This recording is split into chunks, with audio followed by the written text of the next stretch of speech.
To my damn Yankee viewers, a good old Southern style ice storm is coming through your neighborhood. Apparently, I was watching some weather shit and like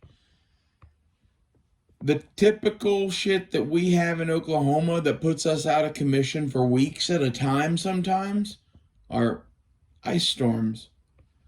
And we're about to have like the motherfucker of all motherfucker of ice storms, but it's missing our little swath of the country because the weather's so weird right now.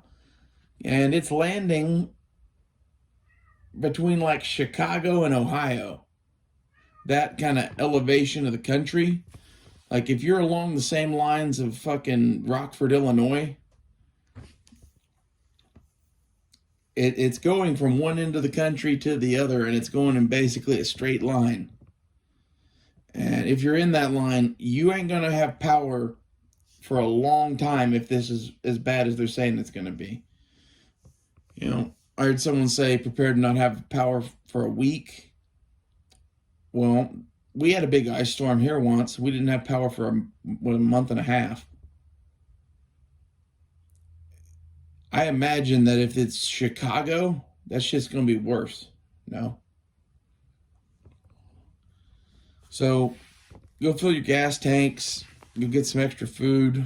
There's not really too much else you can do.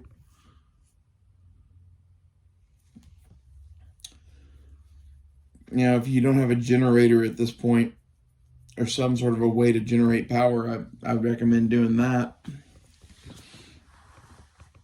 And, you know, a lot of people don't own a sleeping bag.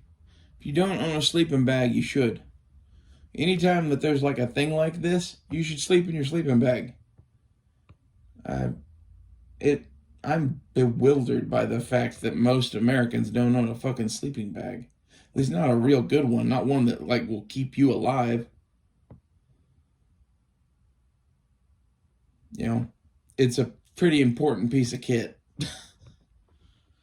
Yeah, I guess we don't have to deal with winter here much like you do in like Canada or Alaska to at least like the level, but like if you go up to Alaska and Canada, you'll see military issue sleeping bags in the back of people's cars.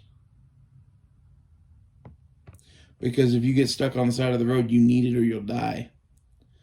And like, you know, you don't need it to not die here, but sure is a hell of a lot more comfortable to sleep in a sleeping bag in a cold house than it is to sleep in a fucking bed with normal sheets and whatever. You stay way warmer. Anyway, the other thing to watch out for is fucking driving around. If you have a bad enough ice storm, it can appear that the road is just fine, and it's not. And you know, that's not that bad usually if it's a bad ice storm because it's evident that the roads are slick, so everybody goes slow. So I don't know, it's something to watch out for. Like if you go walking anywhere, go grab a set of ice walkers. You'll need them to get in and out of your house, probably. Like, that's, what was it, 2 weeks ago when we had all that shit here? I had to go get ice walkers just to get in my car. I've got a couple sets of them here, thank goodness. Otherwise, I would not have been leaving my home. Like, it was, where my car is was a giant sheet of ice. And it's on a slight hill. There's no fucking walking on it. I mean, I can walk on a hockey rink without ice walkers.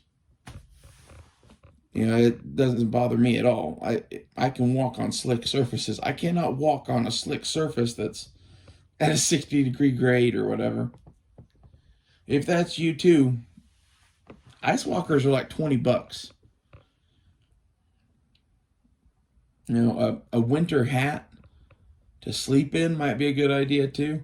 Your head will get cold in a house. Well, prepare for the snow, y'all. I'll see you guys later.